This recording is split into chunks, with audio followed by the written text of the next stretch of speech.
30 tahun. Ini siapa yang sakit ya? Anak saya dong. Anaknya siapa namanya, Bu? Dania namanya. Dania. Dania umur berapa? Umurnya baru mau 3 tahun sih. 3 tahun. Oke. Ada apa ini si Dania ini? Saya dok dari kemarin nangis aja. Dikasih ASI, kayak apa ya, kayak sesek gitu loh napasnya. Oh, sesek napasnya. Dari kapan itu? Keluar apa? Udah dari kapan? Dari 2 hari yang lalu sih. Terus besoknya membaik nih. Tapi pas tadi sore begitu lagi dokter. Oh, tapi udah diminum obat pas asma itu? Apa? Sesak napas itu? Udah dibawa ke dokter pas hari pertama. Bukan dokter sih, klinik gitu. Klinik, ya. Dokter. Tapi dikasih obat? Dikasih obat enggak sih. Biasa kan kalau orang asma pakai ini ya, apa? Spray. Iya, di spray gitu aja. Gitu. Selama kehamilan ibu kira-kira ada masalah nggak? Nggak ada sih. Kehamilan nggak ada? Nggak ada, baik-baik aja saya. Untuk kelahiran juga sama. Misalkan dalam persalinan gitu ada masalah? Nggak ada sih, tapi mungkin takutnya sih ya dokter ada keturunan ya, soalnya papahnya suka sesak nafas juga. Dari keluarga ada ya? Ada. Ya. Oke, terus kalau misalkan imunisasi pernah juga? Pernah. Ya.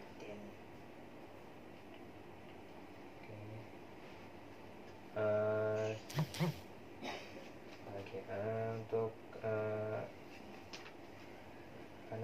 untuk waktu tumbuh kembang anak itu makannya gimana? Apakah dijaga atau mungkin masih minum ASI gitu lah? Masih ya, full ASI ya. Untuk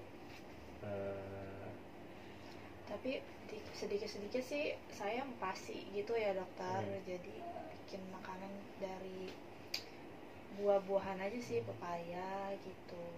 Terus dari keluarganya ada yang ngerokok gitu atau enggak? Biasanya suka rokok ada sih. Pas suka dekat sama anaknya? Enggak sih tapi ya? Saya kurang tahu sih ya. Takutnya kan pas saya lagi tidak di dekat dia gitu, tiba-tiba ada orang yang kan nggak tahu. Tapi yang kemarin ibu ke dokter itu kemungkinan asma ya mungkin ya, karena dari papanya juga begitu. Jadi kesimpulannya ini Dania ya umur 3 tahun, sesak napas 2 hari yang lalu, udah coba ke dokter ya, terus mungkin kemungkinan asma, kemudian dari riwayat kehamilan dan kelahiran tidak ada masalah, imunisasi juga udah pernah ya Bu. Kemudian untuk pengobatan dengan spray biasa, spray untuk asma. Untuk diagnosis nanti akan saya periksa lagi. Cuman untuk sekarang mungkin kesimpulannya anak ibu kemungkinan terkena asma. Tapi nanti saya akan periksa selanjutnya untuk mengetahui diagnosis lebih lanjut. Oke. Apakah ada yang ditanyakan lagi? Udah sih, bisa langsung periksa aja. Langsung periksa ya. Okay. Takutnya kamu lagi. Oke. Terima kasih. Oke, selanjutnya adalah pemeriksaan fisik respirasi pada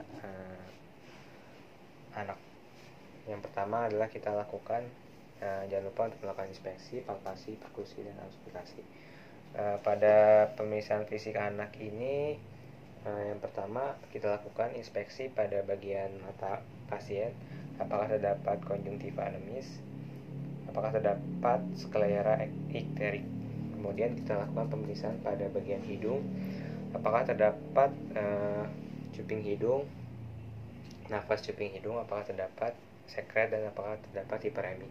Kemudian kita periksa pada bagian mulut pasien, apakah terdapat sianosis, apakah terdapat edem, apakah terdapat sekret pada mulut pasien. Kemudian kita periksa pada bagian leher, apakah terdapat kaku kuduk.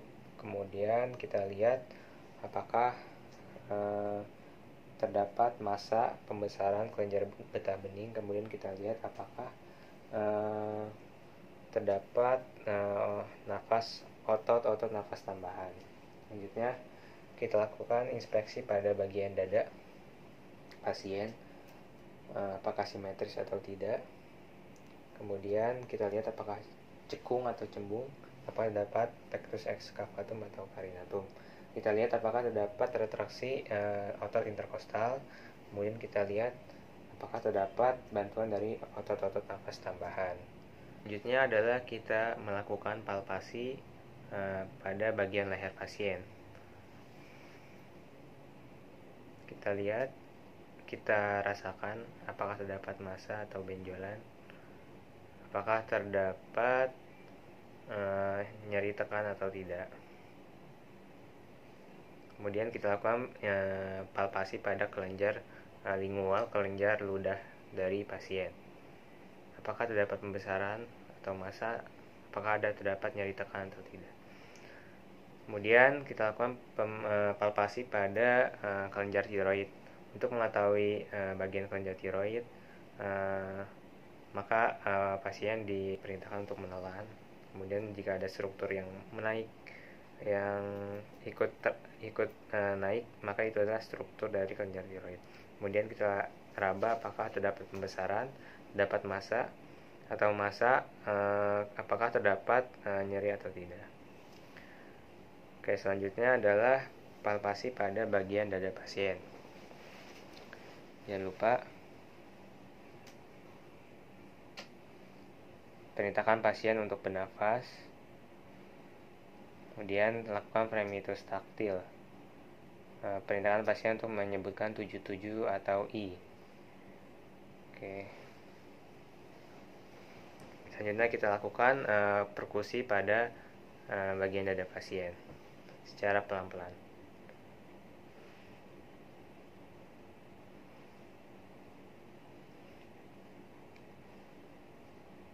Kita perhatikan apakah terdapat suara sonor di semua lapang paru. Jika normal, maka suaranya sonor seluruh lapang paru.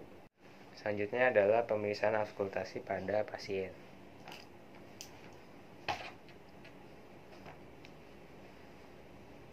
Kita auskultasi pada seluruh lapang dada pasien.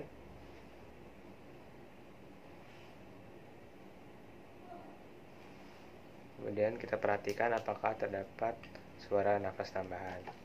Untuk pasien yang normal itu suaranya vesikuler, normal di seluruh lapang dada. Kemudian tidak ada suara nafas tambahan seperti rongki basah, rongki kering, amformik, dan suara mengi atau suara wheezing yang biasanya terdapat pada pasien asma. Setelah pemeriksaan, pasien akan diarahkan lagi ke ruang konsultasi untuk didiagnosis, kemudian untuk diberikan resep obat.